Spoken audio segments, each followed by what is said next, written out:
پاکستان میں IMF کے نمائندے ڈاکٹر ماہر نے خبردار کیا ہے کہ مشرق وسطیٰ میں جاری جنگ 2026 کے دوران خطے کی معاشی ترقی کو نمایاں طور پر سست کر دے گی اور پاکستان سمیت تیل درآمد کرنے والے ممالک کو توانائی اور خوراک کی بڑھتی قیمتوں، ترسیلات زر میں ممکنہ کمی اور سخت مالیاتی حالات جیسے سنگین خطرات کا سامنا ہوگا۔ تاہم فنڈ کے مطابق پاکستان کا IMF پروگرام تاحال درست سمت میں ہے اور معاشی استحکام کے لیے محتاط مالیاتی پالیسی، سخت مانیٹری نظم و ضبط اور جاری اصلاحات ناگزیر ہیں۔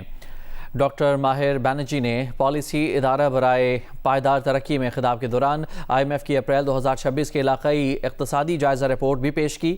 ڈاکٹر بینرجی نے بتایا کہ 28 فروری کو شروع ہونے والی جنگ نے ایک شدید اور ہمہ جہتی معاشی جھٹکا پیدا کیا ہے، جس کے نتیجے میں توانائی کی منڈیاں، تجارتی راستے اور مالیاتی حالات متاثر ہوئے ہیں۔ ان حالات کے باعث عالمی ترسیل کے نظام، خوراک اور کھاد کی قیمتوں پر بھی منفی اثرات مرتب ہوئے ہیں، جس سے خطے میں معاشی ترقی کی رفتار سست پڑ گئی ہے۔ ڈاکٹر بینرجی نے اس بات پر زور دیا کہ پاکستان کو معاشی استحکام برقرار رکھنے، مالیاتی اور بیرونی ذخائر کو مضبوط بنانے اور کمزور طبقات کے تحفظ کے لیے سبسڈیز کے بجائے ہدفی اور عارضی اقدامات اپنانے ہوں گے۔ انہوں نے کہا کہ IMF عارضی اقدامات اپنانے ہوں گے۔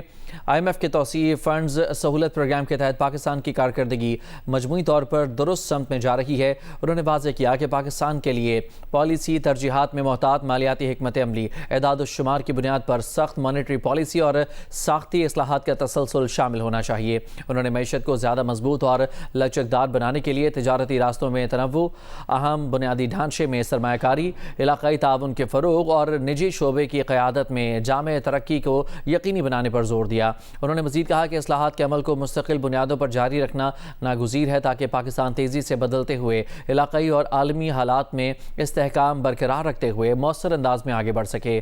SDPI کے سربراہ ڈاکٹر عابد قیوم سلیری نے کہا کہ اس نشست کا مقصد بدلتی ہوئی علاقائی اور عالمی صورتحال اور اس کے پاکستان کی معیشت پر اثرات کا جائزہ لینا ہے۔